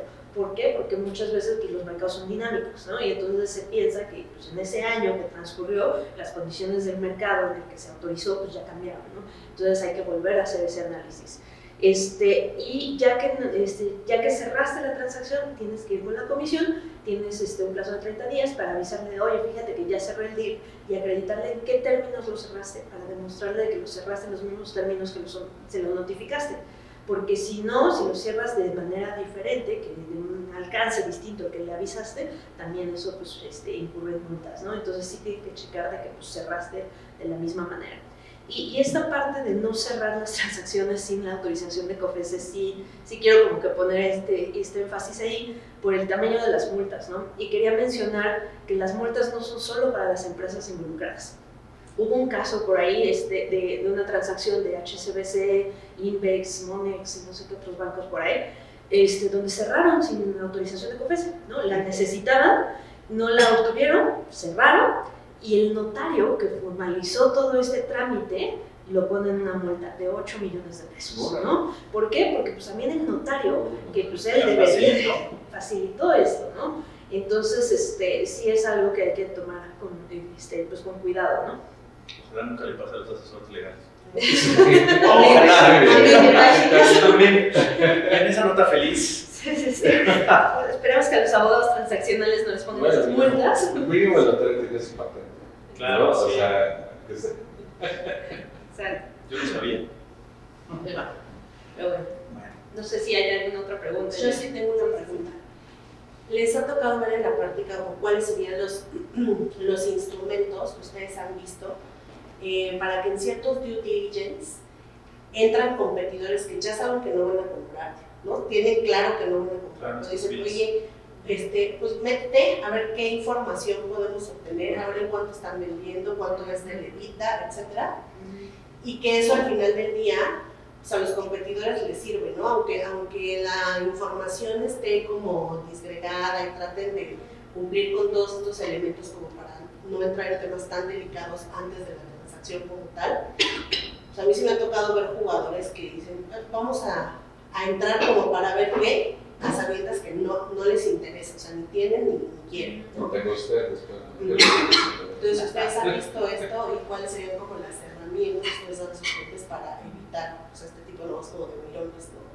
Pues yo creo que una manera que podría ser es hacer el vendor due diligence, ¿no? Donde uno pone un poco las condiciones de esto, ¿no? Ya sabes, todos estos contratos y pues nada, revela cierta información y en el fondo pues, con esa información tienes que hacer tu evaluación, ¿no? Porque claro, si en el fondo también te quieren comprar, pues, algún valor saben que existe, ¿no? Sí. Y sí, en el fondo es tratar de acotar esta información y un poco, lo malo es que no puede ser mucho más que limitada, ¿no? Capaz si después alguien usa esa información confidencial y demás, podrías tener algún remedio legal bajo un NDA que hayas firmado como parte de este proceso de due diligence, ¿no? De nuevo, creo que se vuelve complicado porque eventualmente se vuelve un tema probatorio.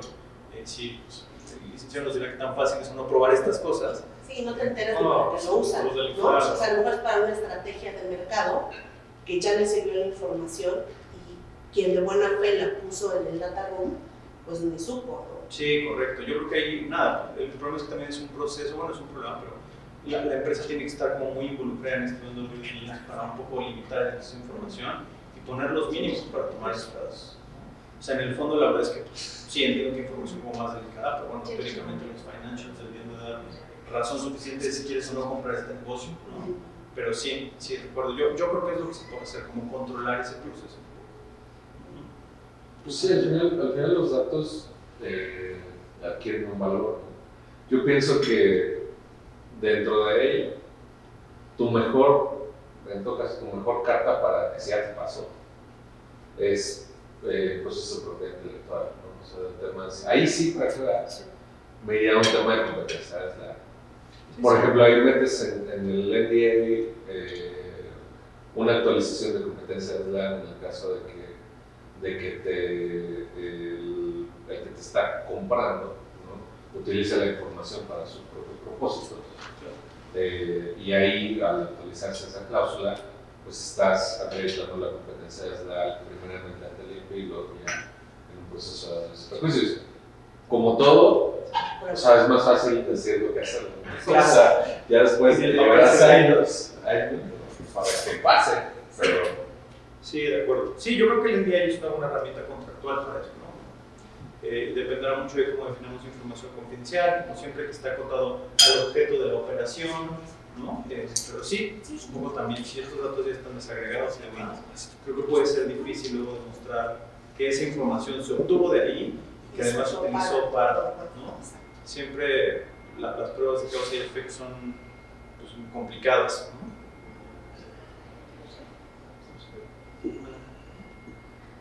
Pues muchísimas gracias a todos por las preguntas.